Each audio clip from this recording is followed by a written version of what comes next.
Today is Monday, March 13th. This is the ADM Investor Services Monday Market Kickoff. Please note that the views and opinions expressed here today are solely those of our guests and should not be construed as the views or opinions of ADM Investor Services or Archer Daniels Midland Company. Today's guests are Steve Freed, Vice President of Grain Research at ADMIS, and Alan Bush, the Senior Financial Economist. Alan, on Friday, the February non-farm payrolls increased 235,000, which compared to expectations of a gain of 200,000, and private payrolls advanced 227,000, which was also above expectations.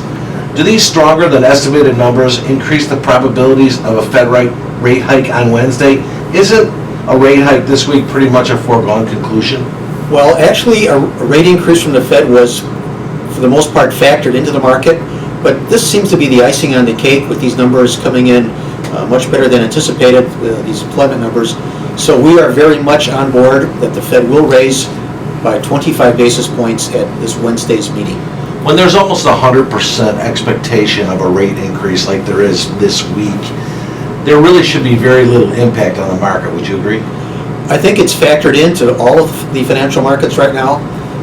So I think traders are going to start looking ahead toward the next meetings. There's a May meeting, there's a June meeting. So you're absolutely correct. This rate increase, I believe, is for the most part fully priced into financial markets. In spite of the bullish U.S. employment data, along with increasing prospects of a Fed funds rate hike, why did the U.S. dollar close lower on Friday? Well, basically because the rate increase is widely expected, but it also looks like the dollar index has topped out. And even though the Fed is on track to raise rates Wednesday, maybe one or two more times later this year, other central banks that had been accommodative and are still accommodative are likely to withdraw some of that easy money later this year. That would include the ECB and the Bank of England. So interest rate differentials are turning less advantageous to the dollar index. All right, let's flip to precious metals. Why did gold and silver come under selling pressure over the past 2 weeks, and what is the outlook for precious metals currently? Okay, as the prospects of a rate increase were talked up over the last couple of weeks, many traders were concerned that higher rates would be a negative to the precious metals, which often is the case. So a lot of press reports, I think, scared a lot of longs out of the market. However, we do feel that once the meeting is out of the way, that a new leg up will ensue for both gold and silver as the global economy improves and inflation globally also accelerates. So look for a new move higher after the meeting is out of the way, including new highs for the move. Steve, let's turn to the grains. Corn, soybean, and wheat prices continue to slip lower. Why and where should we look for support in these markets? Well, I think first of all, the funds are long, corn, beans, meal, and oil, and they remember last year as to the fact that South America had a poor crop and that market rallied. So they're looking for a bounce in prices. But on last week, the USDA confirmed record supplies, and especially in South America. So I think the funds are starting to liquidate some of these positions, and the negative picture on the charts suggests that they probably should continue to take some of those longs off. And the market hopes that we'll hold just below $10 in the nearby May beans, around $3.60 in the May corn, and $4.35 in the May wheat until we know more about the weather this year in the United States. Now, what's the weather window right now in South America? What would cause the funds to start to liquidate a little sooner?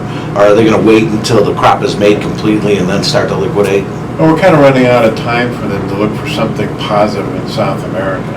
In Brazil, they're harvesting the beans. The weather looks good for that, and so far, every bean field is a record high yield. Majority of their corn crop is their second corn crop, which is planted and now is going through pollination. So again, you're getting rains about every other day and mild temperatures, so that corn crop will probably get bigger down the road. In Argentina, haven't started harvest yet. They're still in the growing stage, and there's no weather problems there. If they start to liquidate in a more aggressive manner, I mean, that could really put some pressure on these markets. It could. The only thing that would offset that is the U.S. farmers stop selling. And so we haven't seen a response in the cash basis level yet. But if the farmer stops sowing, we still have a record amount of corn and beans we have to use in this country. And so it could be replaced, fund selling could be replaced by commercial buying. Steve, the next USDA report will be the acreage and stocks report due out on March 31st. Usually a pretty big report, I think. Will this report be a market driver? Do you have any early expectations? You know, we didn't think the March supply and demand report would be that big, but the market reacted, you know, especially in beans, more than the market anticipated. And this is a bigger report. So we should show less acres overall, a shift from corn and wheat to soybeans, and stocks bigger than a year ago. So perception is that the reaction should be negative.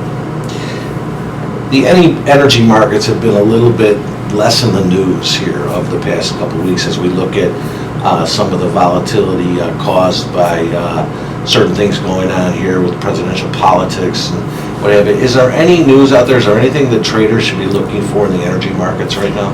Well, I mean, if I look at the crude oil chart, it's telling me that there's too much supply and that OPEC may not have all of their policies in place and everybody may not be following the cuts that are mandated.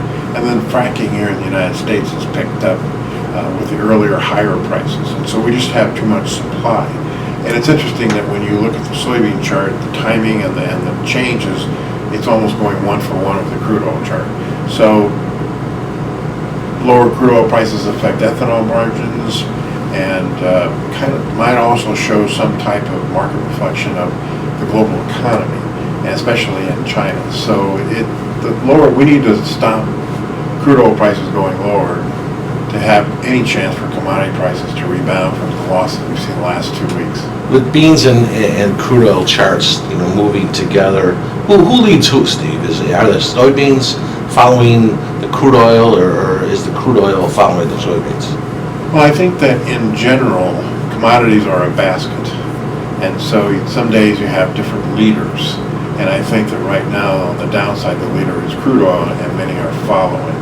Now, obviously, if you get into a weather problem or you see some type of better economic news, any market can lead it back up, whether it's copper or whether it's gold or whether it's the energy market or the S&Ps. I mean, some people thought that some of the buying that we saw early on in the grains had to do with the S&Ps making new highs and these funds having more money to play with and looking at a possible threat on inflation, and then commodity prices could go higher.